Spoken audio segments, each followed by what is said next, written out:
Hey everyone, welcome back to How to Wave.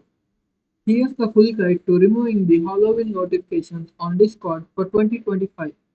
First, disable seasonal notifications. Open Discord, go to Settings, then Notifications. Scroll down and turn off any options related to events or seasonal notifications. Next, check for theme-related features in Settings under Appearance. Toggle off seasonal decorations or custom themes that may trigger Halloween elements. In Notifications, persist. Review service-specific settings. Right-click on server showing notification. Go to Notification Settings and mute unnecessary alerts or turn off event-related pings. Finally, clear cached settings. On Windows, press Ctrl R to reload Discord. On mobile, clear the app cache in your device settings. This refreshes the app and remove any lingering notifications. Thank you for watching How to Win. Like, share and subscribe for more easy guides.